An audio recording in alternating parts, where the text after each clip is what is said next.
Good morning to every. आज हम BSc part second में फिजिक्स फर्स्ट यूनिट सेकेंड में कार्नोट इंजन को कंटिन्यू करेंगे, उसकी एफिशिएंसी कैलकुलेट करेंगे और इस इंजन का जो अपोजिट डिवाइस होता है जिसको हम रेफ्रिजरेटर कहते हैं उसका डिस्कस करेंगे। तो शुरुआत करते हैं अपन कार्नोट इंजन की एफिशिएंसी के लिए। जो टोटल वर्क डन होता है वो कितना होता है। We have calculated work done on and by the working of the substance on the last lecture, that is like this one, कि हमें उस कार्यकारी पदार्थ पर कितना कार्य किया और उसके द्वारा कितना कार्य किया गया। तो हमने देखा कार्नोट चक्कर में 4 प्रक्रम होते हैं। पहला समतापी प्रसार, दूसरा रुद्धोष्म प्रसार, तीसरा समतापी संपीड़न और चौथा रुद्धोष्म संपीड़न। हमने पिछले टर्न पे हमने कैलकुलेट किए थे कि इनके किए गए कार्य कितने होते हैं। आइए देखते हैं। समतापी प्रसार में गैस द्वारा किया गया कार्य W1 that is equal to RT1 logarithm of the VB by VA। इसी तरह से जब हम रुद्धोष्म प्रसार करते हैं तो गैस द्वारा किया गया कार्य W2 that is equal to R multiplied by the T1 minus T2 divided by gamma minus 1। ये दो तो प्रसार के लिए होते हैं, क्योंकि हमें प्रारंभिक अवस्था चाहिए तो फिर हम संपीड़न शुरू करते हैं। तो तीसरा जो प्रोसेस होता है वो समतापी संपीड़न है। गैस पर किया गया कार्य W3 that is equal to minus RT2 logarithm of the VC by the VD। And then last रुद्धोष्म संपीड़न, गैस पर किया गया कार्य W4 minus RT1 minus T2 divided by gamma minus 1। जो पॉइंट इम्पोर्टेंट है, नोट करने लायक है, वो देखिए कि प्रसार में हम गैस द्वारा किया गया कार्य है और संपीड़न में गैस पर किया गया कार्य है। जो गैस पर किया गया कार्य है वो माइनस में है और जो गैस द्वारा किया गया कार्य है वो प्लस में है। अतः संपूर्ण कार्नोट चक्र में किया गया कुल कार्य W equal to W1 plus W2 W3 W4। प्रथम दो प्रसार में प्रक्रम में प्रसार होता है। प्रसार होता है इसका मतलब आयतन में वृद्धि होती है, dV पॉजिटिव होता है। अतः गैस द्वारा किया गया कार्य धनात्मक होता है। क्यों होता है? dW इक्वल टू लिखते हैं अपन PdV, dV पॉजिटिव तो dW भी पॉजिटिव। अतः W1 एंड W2 बहुत आर पॉजिटिव, क्योंकि दोनों में प्रसार होता है। तथा अंतिम दो प्रक्रमों में संपीड़न होता है। संपीड़न मतलब आयतन में कमी। dV नेगेटिव होता है। अतः dW जो किया गया कार्य होता है PdV that is also negative. अतः W3 and W4 both are negative. So the net work for a complete Carnot cycle is, चारों को जोड़ दिया जाए। So W equal to RT1 logarithm of the VB by VA plus RT1 minus T2 divided by gamma minus 1 minus RT2 logarithm of the VC by VD and minus of the minus of the R multiplied by the T1 minus T2 divided by gamma minus 1। Second and fourth term both are equal and opposite, cancel हो जाएगा, केवल first and third term बचेगी। तो क्या लिखेंगे? W equal to RT1 logarithm of the VB by the VA minus RT2 logarithm of the VC by the VD। परंतु हम figure से देखें, कार्नोट साइकिल से देखें, पॉइंट B व C एक ही आरेख जो रुद्धोष्म प्रसार पर है, तो वहाँ पर जब एक ही आरेख पे, इसका मतलब हुआ कि वहाँ पे ये जो रुद्धोष्म के लिए जो इक्वेशंस है वो वैलिड रहती है। वो क्या है? PB gamma equal to constant. B के लिए लिखें PB VB gamma equal to PC VC gamma. और हमें पता है कि PV इक्वल टू RT होता है, तो PB VB equal to RT1 हो जाएगा, PB equal to RT1 by the VB। Similarly for the PC that equal to RT2 by the VC। हमने एक तरह से इस प्रेशर को यहाँ से एलिमिनेट करने की कोशिश कर रहे हैं और टेम्परेचर वॉल्यूम आ जाता है. So we can write RT1 VB gamma -1 equal to RT2 VC gamma -1. इसको हम यदि रेसो करके देखें तो VC बाई VB रीअरेंज किया हमने तो मिला हमें T1 by T2 whole power 1 divide by gamma -1 and that is equal to the rho. इसको हम कहते हैं एडियाबैटिक एक्सपेंशन रेशो, रुद्धोष्म प्रसार अनुपात कि B से C में कितना प्रसार हुआ रुद्धोष्म के कारण, उसको हम एडियाबैटिक एक्सपेंशन रेशो कहते हैं. Similarly point A and D दोनों एक ही आरेख यानी रुद्धोष्म संपीड़न वक्र पे हैं, वहाँ पर भी यही फॉर्मूला लगाएंगे. PAVA gamma equal to PD VD gamma and that is equal to RT1 VA gamma -1 equal to RT2 VD gamma -1. वही सेम हमने कॉन्सेप्ट यूज किया PA एंड PD का. अब हम इसके लिए देखें VD by the VA whole power gamma -1 equal to T1 by the T2 and this is so VD by VA equal to T1 by T2 power 1 divide by gamma -1 and that is again the row adiabatic expansion ratio. So गौर से देखें equation 5th and 6th को, दोनों के right hand side equal है तो left hand side भी equal होगा. So this gives VC by the VB equal to VD by VA. या इसको रीअरेंज करें so VC by the VD equal to VB by the VA. अब हम इस इक्वेशन को यूज करके जो टोटल वर्क डन था कार्नोट साइकिल में उसमें हम इसको सब्स्टिट्यूट कर दें. So net work done in the Carnot cycle equal to W equal to इसको हम लॉगरिथम 10 में कन्वर्ट कर दें नेचुरल लॉग के बजाय, तो मिलेगा हमें W equal to 2.303 RT1 logarithm of the 10 base 10 VB by VA minus 2.303 RT2 logarithm of 10 VB by VA. So देखिए इसमें दोनों में कॉमन है 2.303 R कॉमन है, logarithm of the 10 VB by VA दोनों कॉमन है. So we can write the W equal to 2.303 R T1 minus T2 logarithm of the 10 base VB by VA.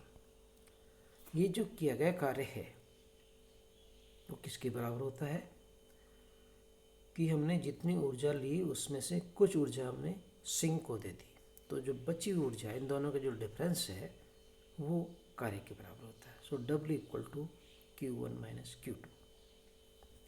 और ये किसके बराबर आएगा, W इक्वल टू मिलेगा हमें यदि इसको कर्व की फॉर्म में लिखें तो ये PdV and curve is ABCD means ABCD वक्र के मध्य जो क्षेत्रफल होता है वो किए गए कार्य के बराबर होता है and that is given by the equation 8th.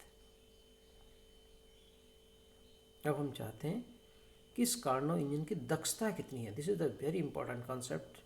इसके क्वेश्चंस बहुत सारे आते हैं एग्जामिनेशन में. बेसिक कॉन्सेप्ट है, क्या है efficiency of the Carnot engine. Definition है इसकी कि किसी भी कार्नो इंजन की दक्षता उसके द्वारा किए गए उपयोगी कार्य और स्रोत से ली गई ऊष्मा के अनुपात के बराबर होता है. सो ईटा इक्वल टू उपयोगी कार्य डिवाइडेड बाय स्रोत से ली गई ऊष्मा equal to W by the Q1. W हमने कैलकुलेट किया ऊपर अभी. R T1 minus T2 logarithm of the natural में लिखें तो VB बाई VA और Q1 को यदि हम लिखते हैं तो RT1 logarithm of the VB by VA. So देखें ऊपर और नीचे दोनों तरफ R कॉमन है, logarithm of the VB by VA common है. सो शेष बचता है T1 by minus T2 divided by T1. So that is equal to 1 minus T2 by T1. यदि इसको हम एडियाबैटिक एक्सपेंशन रेशियो के फॉर्म में लिखें तो वहाँ था हमें rho equal to T1 by T2 1 divide by gamma minus 1. यहाँ उल्टा हो जाएगा, इसका 1 बाई रो हो जाएगा. सो दक्षता मिल जाएगी हमें 1 minus 1 by rho power gamma minus 1. So this is the efficiency of the Carnot engine. अब हम इसे कैलकुलेट निष्कर्ष क्या निकलता है, what are the conclusion from it.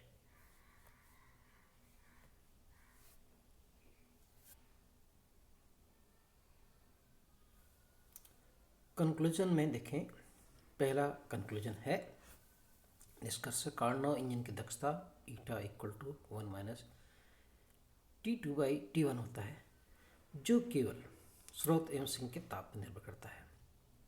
It does not depend on the nature of the materials, ये पदार्थ की प्रकृति पर निर्भर नहीं करता है। यदि T1 कांस्टेंट कर दें मान लो, तो नियत T1 के लिए जो दक्षता का मान है वो T1 माइनस T2 के अनुक्रमानुपाती होता है, अर्थात स्रोत एवं सिंक के तापांतर पर निर्भर करता है। अतः नियत T1 के लिए T2 के कम होने पर दक्षता बढ़ जाती है, क्योंकि T1 तो कांस्टेंट ही है, T2 को और कम करेंगे दक्षता बढ़ती जाएगी। तीसरा, स्रोत के ताप में वृद्धि करने की अपेक्षा सिंक के ताप में कमी करने से कार्नोट इंजन की दक्षता में अधिक वृद्धि होती है। यानी जो इफेक्टिव पोर्शन है इसका वो T2 है, सिंक का टेम्परेचर है। ये बहुत इंपॉर्टेंट कॉन्सेप्ट क्या है समझिए कि यदि हम ताप में वृद्धि करते हैं तो ताप में T1 में वृद्धि करते हैं, तो क्योंकि न्यूमेरिकली यदि चेक करें तो ये T1 minus T2 divide by T1 है, तो इसका मतलब हुआ दोनों तरफ है T1 की प्रेजेंस अंश और हर में, तो इसका प्रभाव कम होता है। दोनों तरफ बढ़ाएंगे तो थोड़ा थोड़ा चेंज होता है, परंतु यदि हम T2 को बढ़ा दें तो वो इस दक्षता को ज़्यादा प्रभावित करता है। मीन्स इफेक्टिव जो पोर्शन है इसमें वो T2 है, सिंक का टेम्परेचर है। तीसरा यदि देखें हम नेक्स्ट पॉइंट, जब T2 इक्वल टू 0 हो, लेट अस सपोज सिंक का टेम्परेचर 0 केल्विन हो जाए, तो दक्षता ईटा इक्वल टू 1 या 100% हो जाती है। अर्थात 100% दक्षता के लिए सिंक का ताप 0 होना चाहिए, जो बहुत असंभव है। दैट इज़ इम्पॉसिबल कि सिंक का टेम्परेचर 0 नहीं हो सकता। नेक्स्ट, यदि T1 equal to infinite kelvin हो जाए तब भी दक्षता 100% हो जाएगी। अर्थात 100% दक्षता के लिए स्रोत का ताप अनंत होना चाहिए, जो भी असंभव है। इनफाइनाइट टेम्परेचर नहीं कैलकुलेट कर मेजर कर सकते, प्राप्त कर सकते, 0 केल्विन भी बहुत मुश्किल है। सो उपरोक्त दोनों अवस्थाएं अर्थात T2 इक्वल टू 0 केल्विन और T1 equal to infinite kelvin, दोनों ही अवस्थाएं प्राप्त करना असंभव है। यानी कार्नोट इंजन की दक्षता व्यवहारिक रूप से 100% कभी नहीं हो सकती। ये दोनों कंडीशंस असंभव है, मीन्स इसका जो रिजल्ट है एफिशिएंसी वो 100% नहीं हो सकती। Now we switch over to the next topic and that is refrigerator. What is the difference between the Carnot engine and the refrigerator? Carnot engine और रेफ्रिजरेटर में क्या अंतर है और किस तरह से काम करता है रेफ्रिजरेटर हमारा?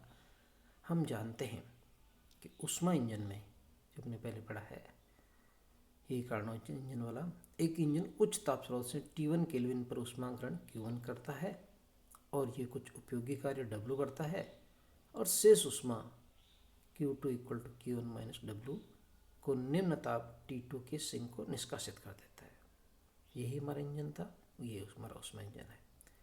इस प्रकार स्रोत से ली गई ऊष्मा का कुछ भाग उपयोगी कार्य में रूपांतरित हो जाता है, converted into the useful work.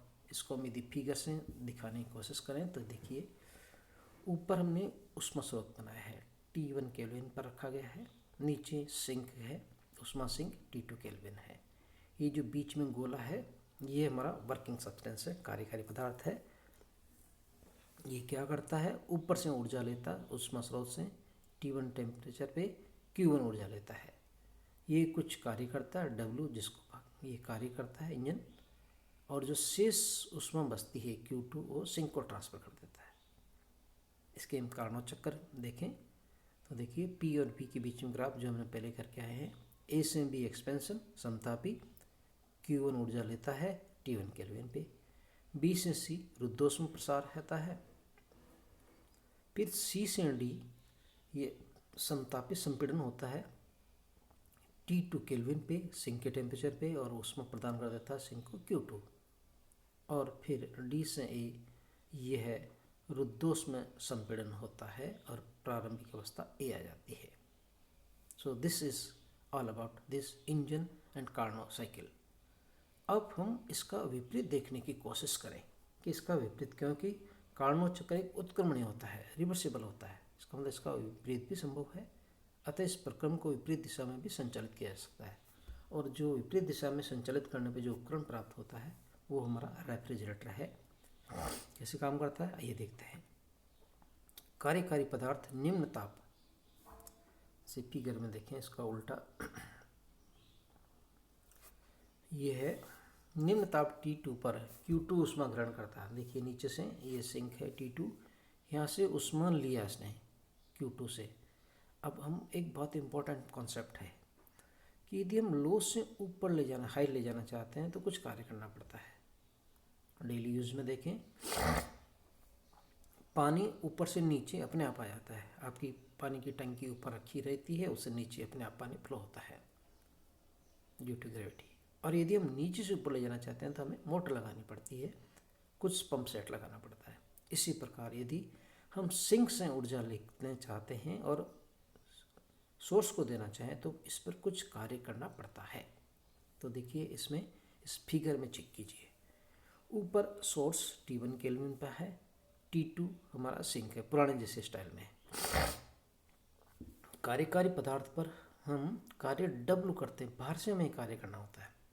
तब यह सिंक T2 टेम्परेचर से लो टेम्परेचर से ऊष्मा Q2 ग्रहण करता है और हाई टेम्परेचर को ऊर्जा Q1 प्रदान कर देता है। तो देखिए कार्यकारी पदार्थ निम्न ताप T2 पर Q2 ऊष्मा ग्रहण करे और इस पर बाह्य एजेंसी से कार्य W करवाया जाए, एक्सटर्नल एजेंसी से, तो कुल इंजन कुल ऊष्मा Q2 प्लस W Q1 को उच्च ताप सोर्स को निष्कासित कर देता है। इस प्रकार विपरीत क्रम में यह प्रक्रम रेफ्रिजरेटर के कार्य करता है कि यह ऊष्मा लेता है। रेफ्रिजरेटर हमारा क्या करता है, फ्रिज आपने देखा होगा जिसको हम आमतौर पे कहते हैं, वो जो हम जिस चीज़ को ठंडी करनी होती है उससे क्या करता है, वहाँ से ऊष्मा निकालता है और बाहर निकाल देता है। पीछे की तरफ जो स्ट्रिप्स लगी रहती है, कहते हैं वहाँ गर्मी बाहर निकाल देता है। मीन्स एक इस तरह से उपकरण होता है जिसको हम बिजली से कंप्रेसर कहते हैं। इलेक्ट्रिसिटी इस पर काम करती है, बाहर से एनर्जी लगाते हैं। वो कंप्रेसर जो क्या करता है, वो दैट इज़ कंप्रेस, वो नीचे से ऊर्जा लेता है उस जो पदार्थ की और बाहर छोड़ देता है, उस उपकरण को ठंडा कर देता है, उस पदार्थ को ठंडा कर देता है। क्योंकि ये प्रक्रम निम्न ताप से उच्च ताप की ओर ऊष्मा का स्थानांतरण करता है, इसलिए इसको रेफ्रिजरेटर कहते हैं। इसका कार्नोट साइकिल चेकें इसका रेफ्रिजरेटर का, तो किस तरह से आता है, पहले जो था उसका उल्टा हो जाता है। ये A से D, D से C, C से B एंड B से A। D से देखिए प्रसार होता है इसमें A से D और D से C, और फिर कंप्रेशन होता है C से B और B से A। मीन्स कार्नोट साइकिल के जस्ट अपोजिट है। कार्नोट चक्र ऊष्मा इंजन तथा रेफ्रिजरेटर दोनों में समान कार्य कर सकता है, दोनों में, क्योंकि रिवर्सिबल प्रोसेस है इसलिए दोनों तरफ काम कर सकता है।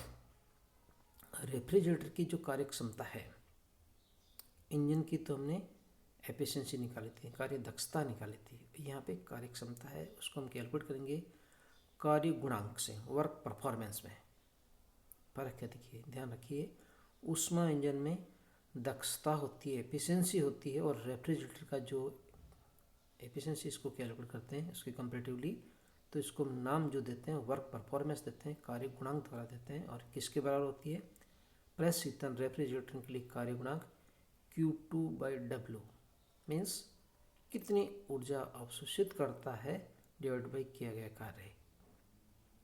वहाँ क्या आता है इंजन के लिए, किया गया कार्य डिवाइडेड बाय स्रोत से ली गई ऊष्मा, और यहाँ उल्टा है, ऊष्मा जो अवशोषित ऊष्मा वो ऊपर आती है और किया गया कार्य नीचे आता है। This is the basic difference. So this is Q2 divided by Q1 minus Q2। जो चीज़ उसके लिए थी यहाँ रिवर्स हो जाएगी। कार्नो इंजन की दक्षता 100% से अधिक नहीं हो सकती, परंतु रेफ्रिजरेटर का कार्य गुणांक 100% से अधिक हो सकता है। वो वही कॉन्सेप्ट जो हम वहाँ काम में लेते थे, that can be used it here also. Okay, this is all about for today.